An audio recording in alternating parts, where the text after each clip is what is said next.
Muchas gracias a todos por la asistencia. Veníamos de la semana pasada de hablar de los principios generales de la cirugía cerebrovascular. Estábamos revisando puntos muy puntuales, entonces la idea es continuar con nuestra agenda propuesta. Habíamos definido que estos iban a ser los puntos que íbamos a tratar. La idea entonces para el día de hoy es abordar los temas sobre el control vascular, específicamente estamos hablando de cirugías de aneurismas cerebrales, el clipaje temporal y el manejo o la respuesta que debe darse ante la ruptura intraoperatoria. La manera en que traigo la propuesta de esta exposición es hacerla con base en el caso clínico que ya habíamos comentado en la charla pasada, en el encuentro pasado,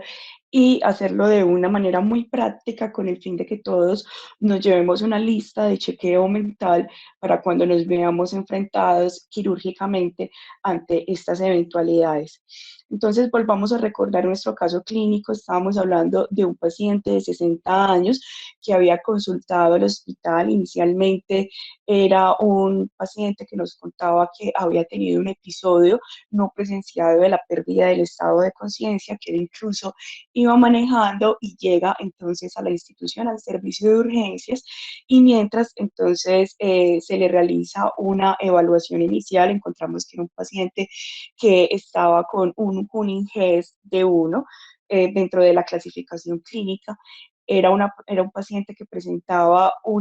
en ese momento una elevación significativa de las cifras tensionales y que neurológicamente entonces no le habíamos encontrado nada relevante a los hallazgos clínicos. Entonces nuevamente observamos esta imagen, habíamos definido que era una hemorragia subaracnoidea, inicialmente un Fisher 3, y que lo que principalmente nos llamaba la atención en esta parte de la tomografía era ese hematoma localizado en la cisterna interhemisférica en el territorio de la comunicante anterior. Entonces, recordemos que mientras este paciente era evaluado en el servicio de urgencias, presentó una crisis hipertensiva con un evento ictal, inicialmente con una convulsión focal, con una generalización secundaria y que tuvo un deterioro neurológico en ese contexto posictal. Recordemos entonces que ya le habíamos solicitado esta tomografía de control en donde podríamos observar signos compatibles con un resangrado. Ya cambia la clasificación de Fisher de nuestro paciente, ya es un Fisher 4 con una franca hemorragia intraventricular y con un aumento en el tamaño de ese hematoma a nivel de la cisterna interhemisférica. Entonces, tenemos que el paciente fue intubado, se le dieron todas las medidas de protección cerebral, especialmente en ese manejo de la presión arterial que habíamos comentado previamente lo importante que era, especialmente en un contexto de un paciente que no tiene un aneurisma asegurado, y fue llevado al angiógrafo en donde se identificó este aneurisma de la comunicante anterior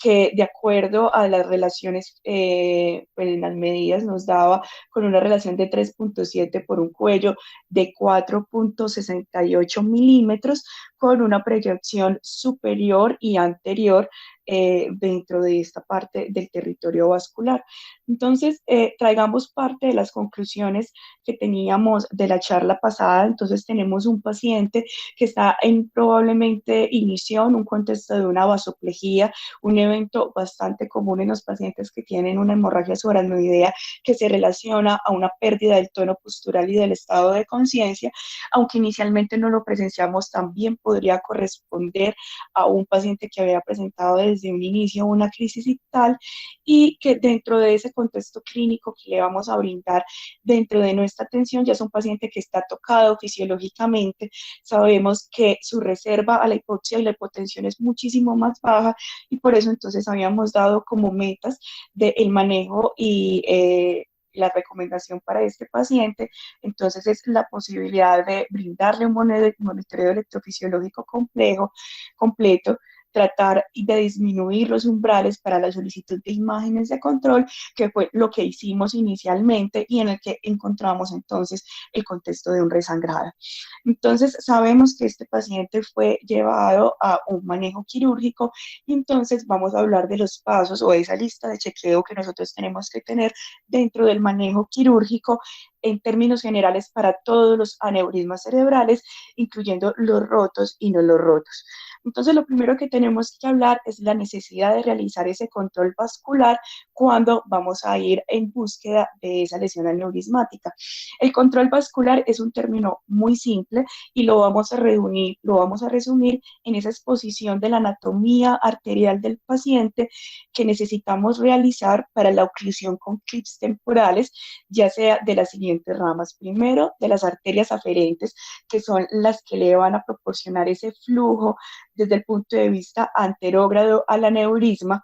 y también de la circulación eferente, y esto es especialmente importante porque son las arterias que se van a encontrar distales a los aneurismas y que es de vital importancia en los aneurismas que están en el polígono, porque recordemos que esta tiene una circulación dual, entonces solo con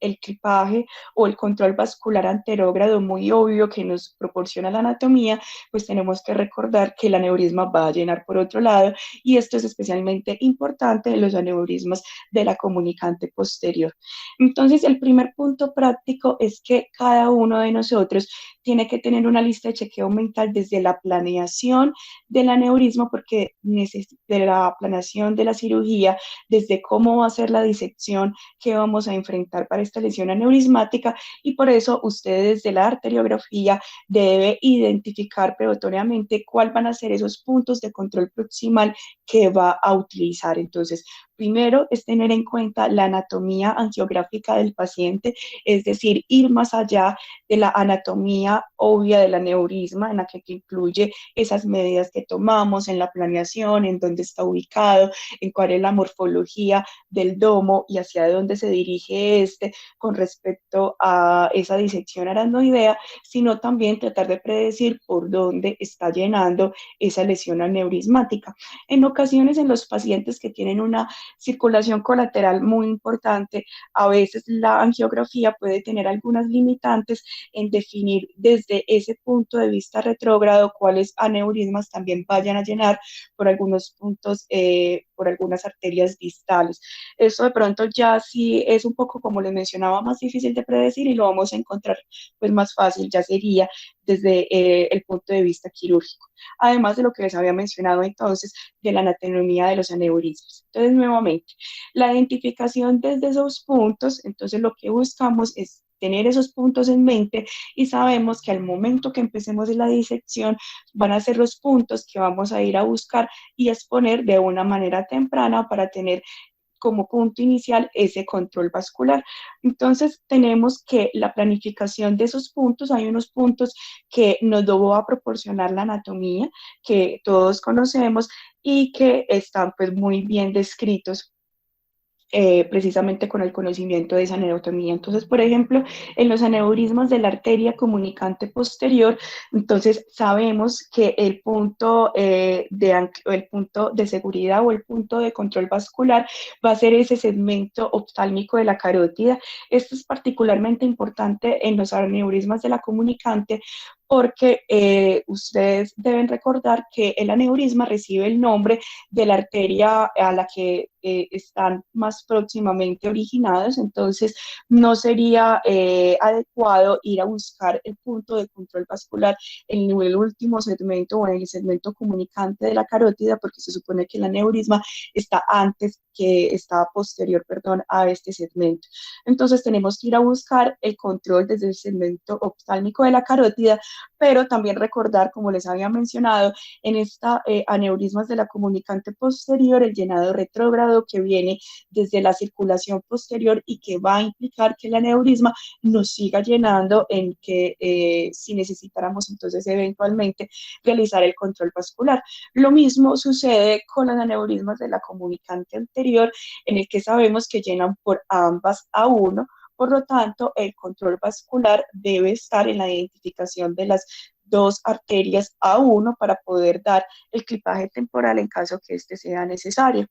Y en los aneurismas de la arteria cerebral media, a pesar que puede sonar muy lógico, pues sabemos que dentro de las técnicas propuestas para la disección del valle, una de ellas es la identificación, una técnica que va de proximal a distal, en donde vamos casi que a la cisterna carótido, óptico-carotidia, perdón, a identificar la carótida, pero por eso no nos debe quedar en mente que el control vascular de los aneurismas de media se hace desde la carótida, sino que precisamente empezamos la disección en este momento, es para identificar la bifurcación hacia lo que sería A1 y a lo que sería M1, que sería el sitio específico donde vamos a realizar el control vascular en los aneurismas de la arteria cerebral media, que entonces sería el segmento M1. Esta gráfica puede sonar muy básica, pero es porque precisamente de pronto en un contexto de adrenalina en el que estamos tratando de realizar un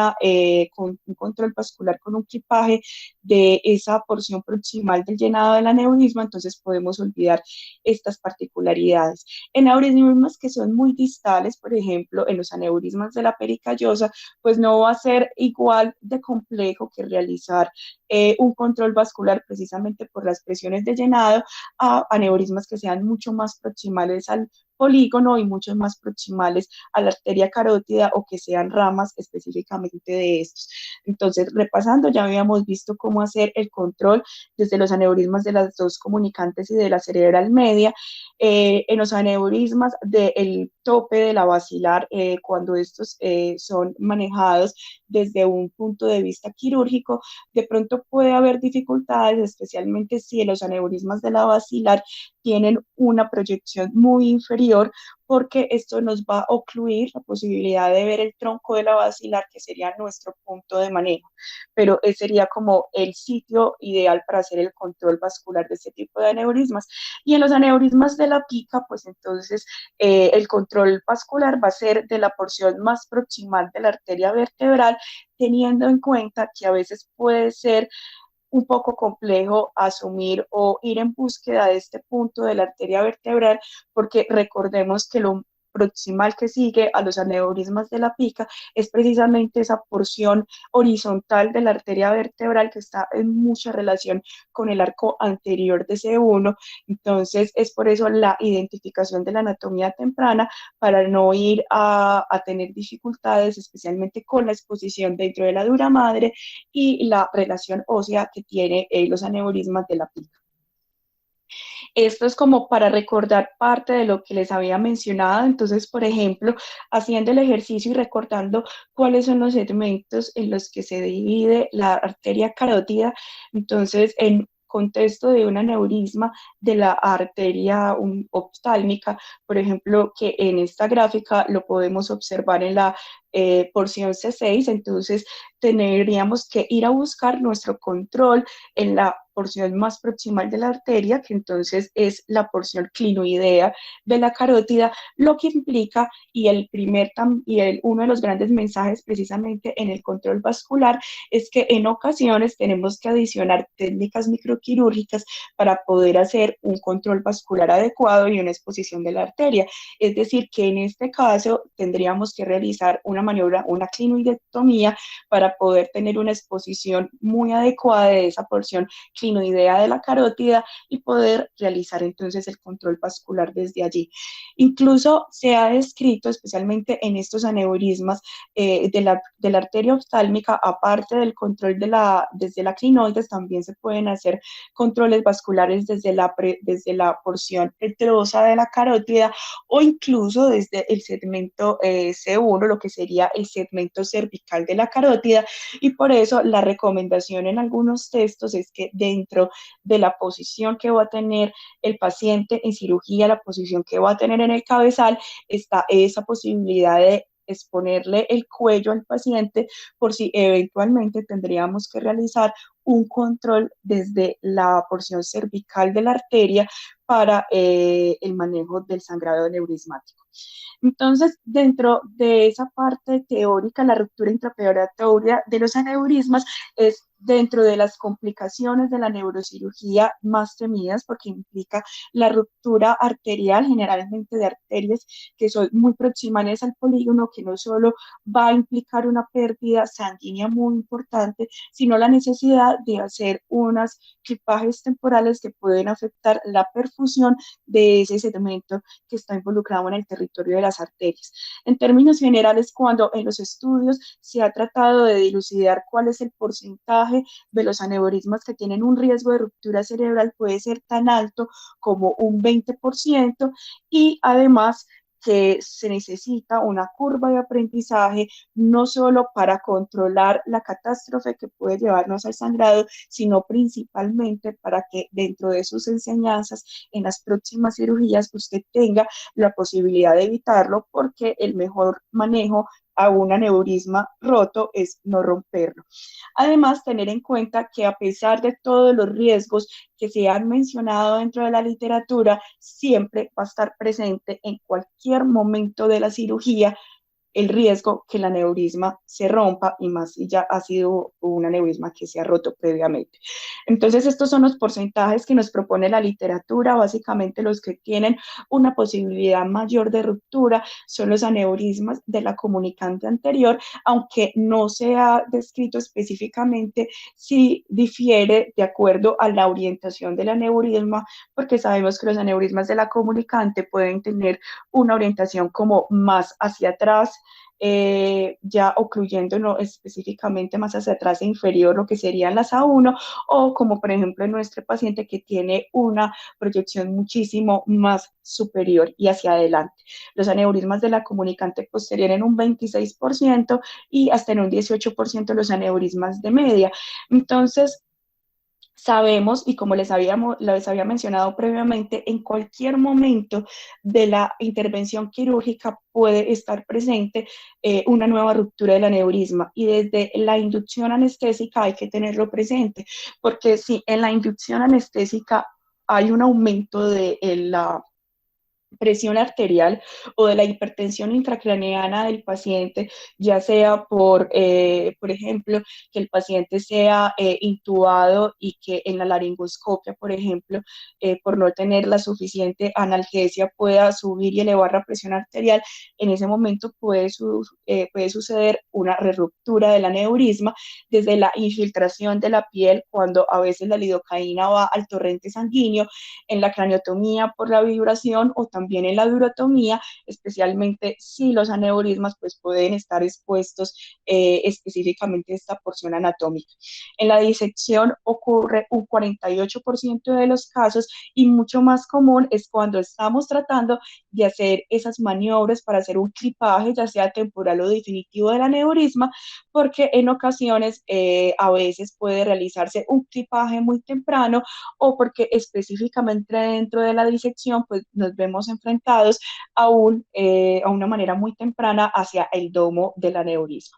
Entonces, el segundo punto práctico, como les había mencionado, la mejor manera de evitar que la ruptura de un aneurisma es no romperlo. Por lo tanto, usted tiene que tener unos puntos muy claros para evitar la ruptura del aneurisma, y eso es tener una técnica quirúrgica muy limpia. Entonces, lo primero es que usted debe empezar la disección de la arteria y la búsqueda de la disección de ese aneurisma en un plano de seguridad, que ya lo habíamos mencionado en la charla pasada, y es que es hacer una disección aracnoidea.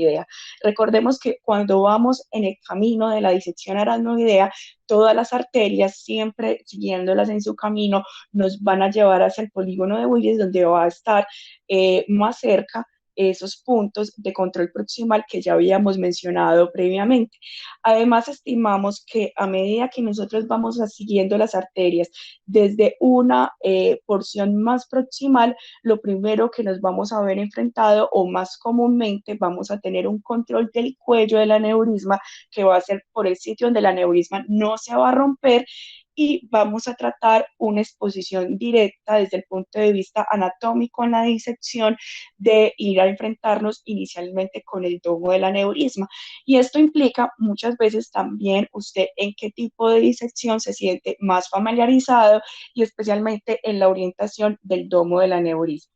Entonces, la disminución del riesgo está en estos tres puntos. La primera es la exposición y la disección adecuada que se los había mencionado, y ya más adelante en tener un control proximal adecuado y estar preparado para el clipaje temporal.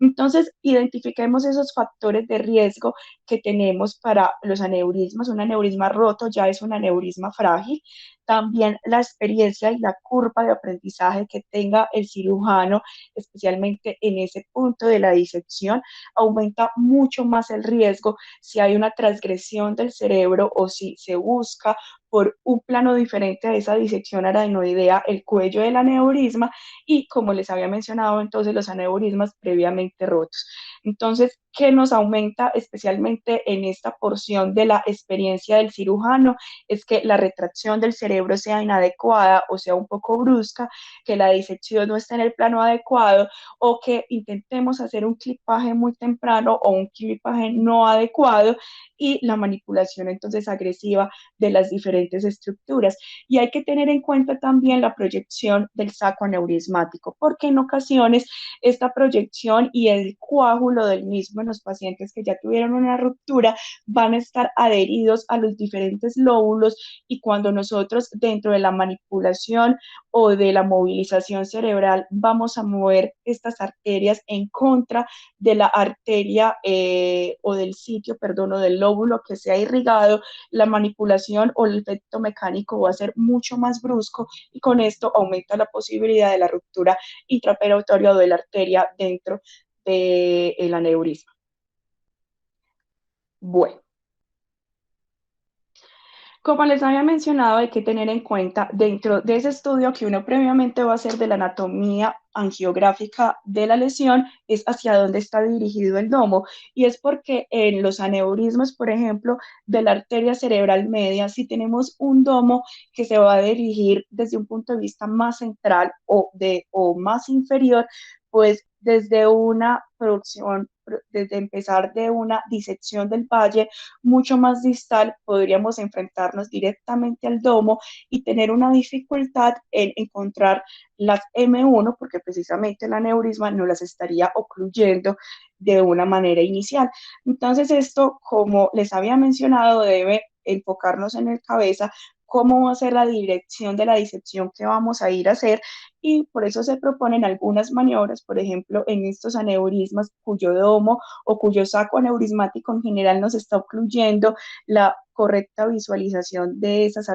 de las arterias proximales donde vamos a hacer nuestro control, es hacer como una disección arqueada, que básicamente quiere decir como unas disecciones mucho más laterales, en este caso, por ejemplo, en la búsqueda inicial de una M2 para que desde una porción un poco más lateral nos lleve específicamente hacia M1, pero lo más importante antes que uno aprenderse como desde el punto de vista mecánico una disección es que usted siempre tenga presente el principio de ir a buscar el cuello y evitar siempre el domo, y eso es lo que le va a dirigir la disección, porque puede haber personas que tengan mucha mayor confianza en hacer inicialmente una disección de proximal a distal, es decir, ir inicialmente a esa cisterna óptico-carotídea y desde ahí hacer la búsqueda a la entrada del valle silviano y con eso identificar M1, y ya desde una disección más distal enfrentarnos hacia el cuello del aneurisma teniendo ya abierta esa parte proximal del valle. Lo segundo, entonces, es la reacción ya de la ruptura intraoperatoria. Entonces, tenemos un estudio publicado en el año 2008 que nos trató de predecir específicamente cuáles eran los aneurismas que tenían mayor riesgo de romperse en cirugía. Entonces, o los pacientes, perdón, que tenía como una mayor posibilidad también de romperse en cirugía, y que también esto impactaba en el pronóstico clínico del paciente. Entonces teníamos como predictores a la ruptura del aneurisma que fueron identificados, eran los pacientes que tenían un antecedente de una enfermedad coronaria, los pacientes de raza asiática o negra, los pacientes que tenían una enfermedad obstructiva crónica o que tenían hiperlipidemia. También la ruptura intraoperatoria de los aneurismas cambiaba de acuerdo a la técnica en la que eran manejados, aunque en este estudio vamos a observar que los pacientes que fueron llevados a a cirugía, frente a los que fueron llevados a terapia endovascular de los 1.010 pacientes que fueron estudiados, difería bastante en el número, porque 711 fueron llevados a cirugía, mientras que casi los 300 fueron llevados a terapia intraoperatoria. Hay una diferencia dentro de los 19% de los pacientes que se rompieron el aneurisma en cirugía con el clipaje, mientras el 5% de los pacientes que tuvieron una ruptura en la terapia endovascular. Entonces, sabemos de todas maneras que esta diferenciación pues no la podríamos tomar desde el punto de vista metodológico por la diferencia en los pacientes. Sin embargo, entonces es importante mencionar esa diferencia. Además, sabemos que de los pacientes que tuvieron una ruptura, pues la posibilidad de muerte o discapacidad posterior al procedimiento era bastante significativa en comparación a los pacientes, que casi es el doble de los pacientes que no tuvieron una ruptura intraoperatoria. Sin embargo, lo importante es usted tener en cuenta que a pesar de identificar estos riesgos en el estudio y a pesar que esa diferenciación entre la terapia quirúrgica y la terapia endovascular es que cualquier aneurisma se puede romper por la vía que usted lo esté haciendo y así el paciente no tenga los factores de riesgo que estamos mencionando en este estudio. Ahora viene entonces la respuesta del cirujano o esa respuesta visceral que se tiene, porque obviamente dentro de la ruptura de un aneurisma va a haber una respuesta o pues un aumento pico de las catecolaminas, perdón, y de toda, básicamente, ahorcando la suprarrenal, y es porque las reacciones del cirujano están muy bien prescritas cuando estamos ante la ruptura de una arteria o de un aneurisma. Lo primero es esas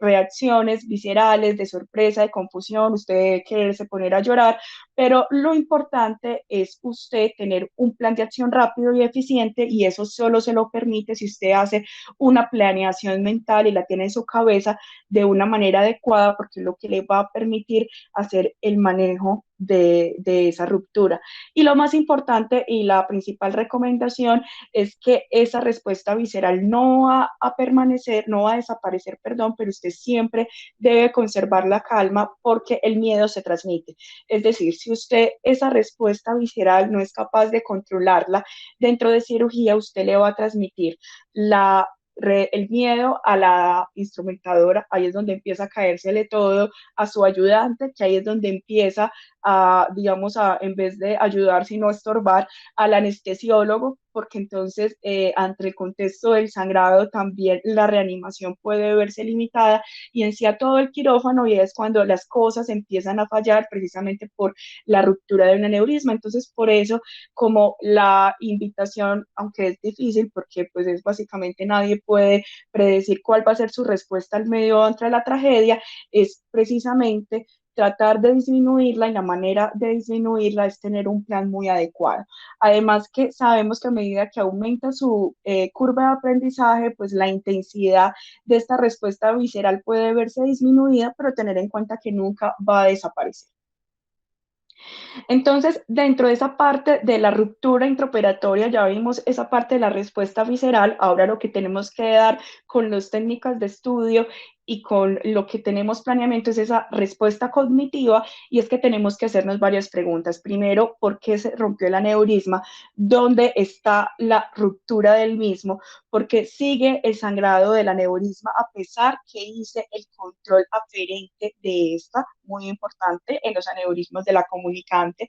¿Dónde están las aferencias del aneurisma? A veces en pacientes con circulación colateral, muy importante, podemos tener que el aneurisma sigue llenando, y por eso la identificación también de las dos M2, en este caso de la arteria cerebral media, y también de la identificación de las 2A2, por ejemplo, en este caso, que tenemos un aneurisma de la comunicante anterior, en donde cuando vamos a hacer la exposición posteriormente de los abordajes a los aneurismas de la comunicante anterior, podemos vernos limitados en la visualización de la A2 contralateral cuando vamos a abordar los aneurismas desde un punto de vista más lateral. ¿Cómo lo podemos reparar? ¿Cuál es el plan de contingencia? Y tener en cuenta dentro de su arsenal de experiencia que ha hecho antes ante estas rupturas. Entonces, lo primero es tratar de visualizar la anatomía bajo estas condiciones adversas y tratar que la respuesta cognitiva entonces nos domine las emociones y tratar con este paso a paso que estamos realizando, hacerlo un poco más intuitivo para que la respuesta pues, sea mucho más rápida. Y por eso, entonces, lo primero que viene dentro de la respuesta es que usted tiene que despejar el campo. Entonces, están las distintas recomendaciones. Una es el taponamiento con cotones y la segunda es la técnica del doble aspirador. Y esto tiene dos puntos fundamentales. El taponamiento con cotones, porque usted no puede llevarse la idea que va a intentar ocluir con un cotón una presión tan grande como la ruptura de un aneurisma tan proximal al polígono de Willis, como por ejemplo un aneurisma de la comunicante o un aneurisma de la arteria cerebral media, diferente a un aneurisma de la pericallosa, porque si bien el flujo anterógrado de ese aneurisma va a estar dada por unas A2 que no van a tener la misma capacitancia y la misma presión, mientras que dentro de los aneurismas del polígono, pues la presión que es muy similar a la presión aórtica, pues va a ser un poco más difícil de manejar. Lo segundo es que usted tampoco puede llevarse la idea del empaquetamiento y meter todos los cotones directamente al aneurisma, porque esto le va a quitar visualización. La idea es que usted sí va a tener dentro de su arsenal que va a intentar tapar con cotones para que lo permita ver, deben ser un cotón pequeño directamente hacia el sitio de ruptura para que le permita ver inicialmente toda esa anatomía que usted ya tiene expuesta, ya sea que vaya muy atrasado en la disección o muy adelante que ya iba a poner el clip definitivo, y con esto entonces tratar de controlarlo. Lo segundo es la técnica del doble aspirador. Y el doble aspirador no es para llevársele la volemia al paciente, sino porque usted, como en el momento de la disección tiene el aspirador en la mano contralateral y que de hecho le está ayudando a hacer en parte la disección, no puede sacar el aspirador y mucho menos en ese momento ocurrírsele cambiar la cánula, porque usualmente usted en ese momento tiene una cánula con un diámetro mucho menor, incluso una cánula de microcirugía, y de pronto esta cánula se queda corta en el momento de intentar aspirar todo el sangrado. Entonces es por eso que cuando usted saca el aspirador, usted ya pierde el control del sitio donde estaba, se le va a encharcar todo el sitio y después ir a abordarlo es muchísimo más difícil. Entonces, la técnica del doble aspirador lo que te permite es no tener que cambiar tu cánula, no quitar nunca ni las manos ni los ojos del campo quirúrgico, y que el ayudante entonces entre con el doble aspirador, tal vez con una cánula un poco de un diámetro mucho mayor, que nos permita entonces despejar rápidamente ese sangrado y hacer el control vascular que necesitamos prontamente. Entonces, el otro paso que usted tiene que tener en cuenta, aparte de cómo va a evitar romper el aneurisma, es, a pesar de eso, planifique muy bien la urgencia. Entonces, planificar muy bien la urgencia es tener ese arsenal de técnicas microquirúrgicas, tanto en su cabeza como en la mesa de cirugía, conocerlos y saber que va a contar con ellos de una manera inmediata. Entonces, las técnicas que las vamos a ir viendo más adelante se resumen en el taponamiento con cotones, que ya se los había mencionado, la posibilidad de la succión, entonces ya sabe lo de tener el doble aspirador, es decir, que tenga el caucho de aspirar por lo menos de una vez en la mesa quirúrgica, que no tengan que ir a salir al punto de despacho por otro caucho de aspirar, todo este arsenal de clipajes temporales, es decir, casi que los mismos clips temporales deben tener tanto el tamaño y la morfología como el clip definitivo. Es decir, usted no puede tener un arsenal muy pobre de clips temporales, porque eso también le va a limitar mucho la posibilidad de manejar las arterias proximales, especialmente en pacientes que son muy ancianos, donde el clipaje puede ser un poco difícil porque estas arterias ya van a estar calcificadas y la presión que necesitaría eventualmente para clipar esa arteria, por ejemplo, en este caso la carótida, entonces sería un poco más difícil en los pacientes que tienen un diámetro arterial rodeada completamente de calcio que no va a colapsar fácilmente. Lo otro es tener en cuenta esa técnica de atrapamiento y la técnica de atrapamiento se define como cortar las aferencias o atraparlas, atrapar el aneurisma en las aferencias y también en los vasos eferentes o distales a este. Y lo otro es la técnica del clipaje permanente, pero esta hay que cogerlo con pinzas porque el primer mensaje es nunca poner un clip a ciegas y más si usted no ha terminado de hacer completamente la disección del cuello del aneurisma, porque a veces ese intento desesperado de ponerle el clip definitivo al aneurisma o al cuello del aneurisma sin tenerlo disecado, lo que hace es que aumenta más el diámetro de la ruptura o el daño que ya tiene el saco aneurismático y con esto aumentar el sangrado. Entonces, la cuarta estrategia, perdón, entonces es el clipaje temporal. El clipaje temporal se define como la posibilidad de hacer ese control proximal o al control proximal del sitio de sangrado, porque a veces el clipaje temporal puede estar en el mismo cuello del aneurisma como su control más proximal. Y lo otro es la técnica con que lo vamos a hacer, porque dentro de los libros o la literatura, pues va a estar descrito unas técnicas que son distales, proximales, proximales o distales, proximales, pero esto se resume en un concepto muy simple. La idea es usted tratar de hacer lo más proximal al aneurisma posible, no solo para que le quede más fácil de controlar y eventualmente de disecar el cuello, sino porque hay que recordar que dentro de los segmentos que usted tiene para clipar está la presencia de perforantes, por ejemplo, en este caso de un aneurisma de la arteria cerebral media, donde sabemos que nuestro punto de control proximal va a ser M1, recordar que en la porción más lateral de la arteria, pues, perdón, en la porción más medial hacia la arteria, vamos a encontrar esas perforantes cortas que van a ir hacia la irrigación de los ganglios de la base y por eso tratar de hacer un control más proximal de esa M1 nos va a comprometer la irrigación de esas perforantes cortas que son mucho más susceptibles a una isquemia, no solo por el periodo de clipaje, sino también por la manipulación del mismo, mientras que si hiciéramos ese clipaje mucho más distal en la anatomía de la arteria, pues no tendríamos que vernos enfrentados a ese control de esas perforantes. Lo otro entonces es hablar de esa técnica de atrapamiento, porque la técnica de atrapamiento implica la realización de un clipaje temporal, pero de un clipaje temporal tanto de la porción proximal, como les había mencionado, y de la circulación distal del aneurisma. No aplica para los aneurismas de las comunicantes porque entonces ya es muy obvio que nosotros tenemos en mente que va a haber una circulación, un flujo retrógrado o un flujo adicional a esas comunicantes y solo entonces vamos a clipar, por ejemplo, una porción de A1 en los casos de los aneurismas de la comunicante anterior, entonces nos quedaría la otra y en los aneurismas de la comunicante posterior, sino, como les había mencionado, en ese flujo retrógrado que pueden, perdón, en esa circulación colateral que pueden tener los pacientes, entonces ese cambio en el flujo o en la hemodinamia que nos va a implicar que el aneurisma también llene por otro lado. A veces esto es muy difícil de predecir en arteriografía porque como el disparo que se hace del medio de contraste, pues se va a hacer desde un punto de vista anterógrado, entonces puede ser un poco difícil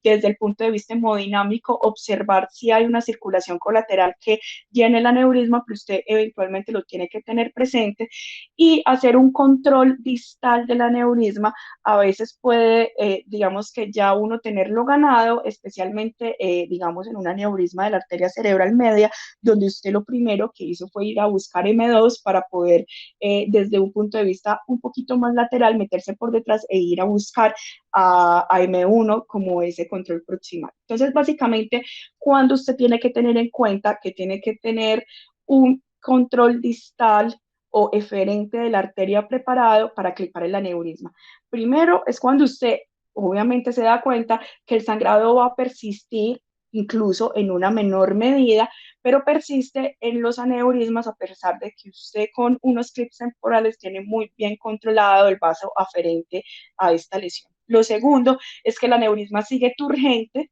e impide que el saco se colapse e impide que el mismo saco le está haciendo tanto efecto de masa o tanto efecto visual que no le permite ver la porción proximal del aneurisma. Lo otro es cuando de pronto por una técnica con el aspirador, el aneurisma se le quedó, el domito se le quedó atrapado dentro del aspirador, entonces más que usted intentar soltarlo casi que a la fuerza, primero tiene que hacer un atrapamiento de la lesión antes que soltarlo si el aspirador se tragó el aneurisma. Y por último, está en estos pacientes que en aneurismas muy grandes usted va a aplicar una técnica de trombectomía precisamente para quitarle efecto de masa al domo, tratar de sacar el trombo para que con ello le permita una completa visualización o una completa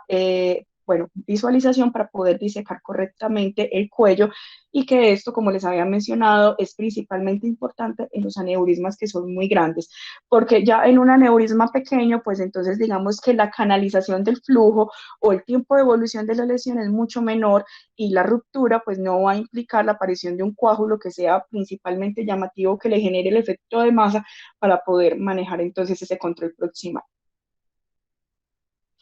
Bueno, entonces usted ya tiene roto el aneurisma, ya cómo va a ser esa respuesta técnica. Entonces, lo primero es que usted tiene que tener presente, avisar al médico anestesiólogo el momento en la cirugía en el que va, porque es el momento en que es muy importante que el anestesiólogo no se vaya de la sala. Entonces, el anestesiólogo participaría con unos métodos de esa protección cerebral que ya habíamos conversado en la charla pasada, y es inducir todos esos mecanismos o activar estos mecanismos de protección cerebral para eventualmente la realización de ese clipaje temporal que le va a permitir a usted controlar el sangrado.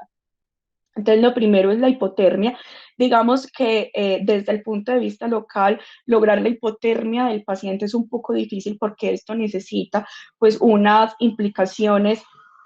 y unos equipos mayores, o sea, hacer la hipotermia del paciente no es quitarle la cobija o apagarle el calentador, sino que esto implica unas maniobras mucho mayores. Entonces, digamos que dentro del contexto local puede ser un poco difícil. Y lo segundo es la utilización de los barbitúricos. Y esto sí se ha estudiado muy bien en neuroanestesia, porque si bien los barbitúricos como clasificación farmacológica van a inducir que van a disminuir el metabolismo del cerebro y con ello entonces nos va a llevar unas metas protectoras de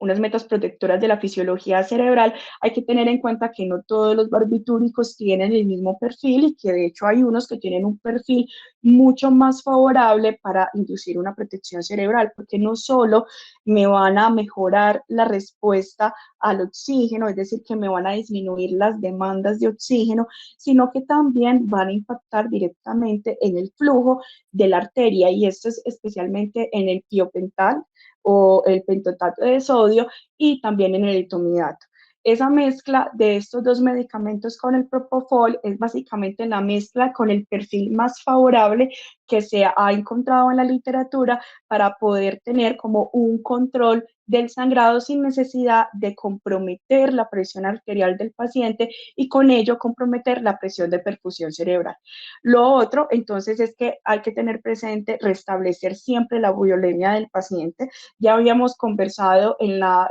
charla pasada que tratar de mantener al paciente euvolémico y tratar de hemodiluir al paciente, y también tratar de mantener entonces cuando estamos realizando este clipaje temporal, la presión un poquitico más arriba de las metas, porque tenemos que tratar de abrir esas colaterales que ya va a tener el paciente para poder perfundir esa zona en la que vamos a trabajar. Sin embargo, hay un contexto mucho más catastrófico, que es cuando no tenemos control del sangrado, ya sea porque en la disección no podemos observar dónde está la anatomía proximal al aneurisma y no podemos manejar entonces un clipaje temporal, y entonces ahí ya vienen como unas metas más permisivas o unas metas más hipotensivas, precisamente para usted lograr controlar ese sangrado, pero tenga en cuenta que esto le va a aumentar el riesgo de daño al paciente. Incluso pues hay metas o hay acciones, perdón, que usted puede realizar que son, pueden parecer un poco trágicas, pero que si están descritas es porque en algún momento ha tocado hacerlas, y es la inducción de un paro cardíaco, ojalá menos de 30 segundos desde un punto de vista farmacológico con dosis muy altas de adenosina, para que con esto, pues con la parada cardíaca, usted pueda realizar entonces el control del sangrado, o por lo menos el sangrado ya ausente le permite identificar cuál va a ser entonces el sitio donde va a ser el clipaje temporal. Tener en cuenta entonces también esa compresión de la arteria carótida, pero como les había mencionado, pues esto es solo válido para arterias que sean distales al polígono, porque si no, pues en la misma fisiología del polígono siempre entonces vamos a tener un flujo retrógrado del aneurisma. Y como les había mencionado, siempre, es decir, el anestesiólogo, ser sincero cuando usted rompió el aneurisma para que él tome las medidas pertinentes, ser sincero cuando usted va a hacer un tipaje temporal para que él tome las medidas pertinentes, y lo otro es para que no se le vaya de la sala de cirugía. Entonces, dentro de esa, resumiendo cómo vamos a hacer ese manejo de la ruptura intraperitoneal del aneurisma, entonces nuevamente tenemos el taponamiento, tenemos la succión, ya vamos en el clipaje temporal, y por lo último, entonces vamos en el clipaje definitivo del aneurisma. Entonces, el clipaje definitivo básicamente está indicado, o sus posibilidades de éxito son mucho mayores en los pacientes en que la ruptura sucedió cuando usted ya estaba finalizando la disección del cuello del aneurisma, y básicamente lo que le hacía falta era poner el clip, o usted ya lo estaba poniendo. Por eso no está recomendado, y creo que ya alrededor de la charla se los he repetido muchas veces, la intención de poner un clip a ciegas, precisamente por la posibilidad que tiene de aumentar el daño en el aneurisma, y a veces puede ser una respuesta muy intuitiva tratar de poner el clip para poder controlar el sangrado. Entonces, ya cuando se tiene ese clipaje definitivo del aneurisma, cuando ya tenemos entonces esa inspección que nuestro clip no lo vamos a mover más, que no coge una rama distal, que no coge una rama proximal, entonces podemos retirar o eliminar los clips temporales, y con ello hacer entonces la reperfusión del cerebro. Hay otras técnicas entonces que están descritas que, por ejemplo, el doctor Francisco me la mencionaba ayer, y es la posibilidad de poner un clip piloto, y es cuando usted dentro de la disección del saco neurismático y del cuello puede observar muy bien o puntualmente cuál fue el sitio de ruptura, la posibilidad de en ese sitio o proximal al saco neurismático poner un micro, pues un clip de micro, para poder entonces excluir específicamente esa parte, y entonces continuar con la disección del aneurisma. Digamos que esto es más recomendado entonces para pacientes en los que usted ya tiene disecado gran parte de esa parte del saco aneurismático, y por otro lado, que el sangrado le permita identificar muy bien de dónde sale el jet o el disparo o el sitio de ruptura del aneurisma, para que usted pueda ir a poner este clip definitivo, perdón, este microclip o clip piloto, y que eventualmente pues usted ya mirará si lo deja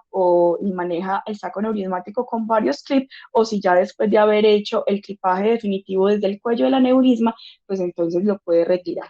Entonces, ya para resumir y entonces llevarnos esta lista de chequeo para la casa, entonces vamos a traer todo lo que queremos. Primero, la planeación, es decir, ustedes de la angiografía identifique no solo la morfología del aneurisma, sino la morfología de las arterias que lo nutren, precisamente para ir a buscar esos puntos de control proximal y exponerlos muy temprano en la disección aracnoidea. Lo segundo es siempre evitar romper el aneurisma. La manera en que usted evita romper el aneurisma es en la práctica de la microcirugía, es también en la experiencia, y es en hacer la técnica de una manera muy limpia y por los sitios correctos o donde están recomendados en ese plano de seguridad que da la disección aracnoidea. Lo segundo es lo tercero, perdón, es si usted ya se le rompió el aneurisma, entonces lo que tiene que hacer es el taponamiento con los cotones, como primera medida, recordar que no es un empaquetamiento, sino pues un control idealmente con un cotón pequeño, y lo otro es la técnica del doble aspirador, que eso tiene que estar incluido dentro de su lista de chequeo de lo que tiene que tener la mesa quirúrgica. Lo cuarto que tenemos que tener en cuenta es el clipaje temporal, es decir, siempre revisar los clips temporales que tenemos, tener la identificación de ese sitio de control proximal del sangrado y hacerlo idealmente en una técnica distal al polígono de Willis y proximal al cuello del aneurisma, especialmente en ese ejemplo que les mencionaba en la porción de M1 para no ir a comprometer la perfusión de las perforantes. Lo quinto que tenemos que tener en cuenta es la técnica de atrapamiento, muy importante en esos aneurismas que tienen la circulación o en esos pacientes que tienen una circulación colateral muy importante, pero también a pesar de que sea muy obvio, en los aneurismas de las comunicantes son muy proximales al polígono porque siempre hay que recordar ese flujo distal que viene desde la circulación posterior o de la carótida contralateral que nos va a seguir llenando el aneurisma. Y por último, entonces, nunca el HIAP ciegas, siempre todas estas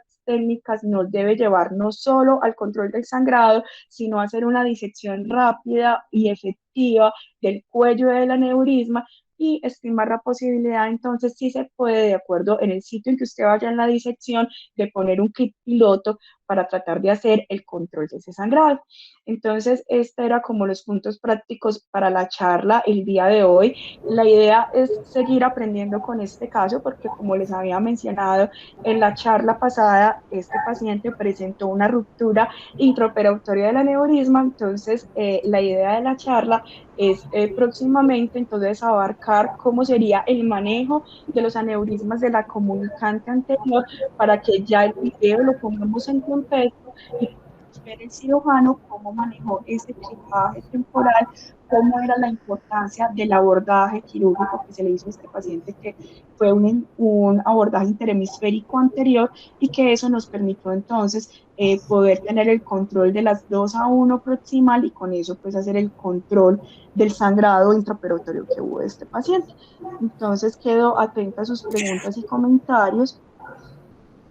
Daniela, excelente la charla. Antes de yo hacer algunos comentarios prácticos, le quiero dar la palabra a Luis Alejandro, que levantó la mano. Adelante, Luis. Buenos días, no, qué pena, fue por error porque estoy operando. Pero no, de todos modos sí me gustaría, no, pero sí me gustaría hacer un comentario, sí, interesante la charla, sobre todo por la parte muy práctica. Y sí pienso que lo más importante cuando uno opera aneurismas es mantener la calma. En caso de una ruptura, que generalmente cuando uno tiene experiencia en la disección es poco frecuente, cuando se rompe ya está muy sobre encima del aneurisma y sí se puede manejar con un cotoncito, se hace con mucha calma sin problema. El problema cuando se rompe el aneurisma empezando, que no hay disección, no hay nada. Pero lo más importante sí considero es mantener la calma, es lo principal. Cuando se desespera, dijo Daniela de forma muy clara, y se desespera el cirujano, se acabó todo, porque se desespera el anestesiólogo, instrumentador y todo el personal, y el que sale perdiendo es el paciente. Entonces, siempre que uno opera aneurismas tiene que tener en la mente que tiene que hacer las cosas con mucha calma, con mucha paciencia y estar dispuesto a la catástrofe que puede ser una ruptura de un aneurisma intraoperatoria, pero que entre más tardía sea, entre más se haya hecho disección, es mucho más manejable y generalmente no hay necesidad ni siquiera informar al anestesiólogo porque se maneja suavemente, con mucha calma. Yo nunca utilizo aspiradores, considero que no es mi meta que se me desangre el paciente, sino uno solito y con ese coloco, siempre procuro tener la arteria aferente visible para colocar un clip temporal. En caso de una ruptura pongo el temporal y con eso ya el cotón me hace el resto.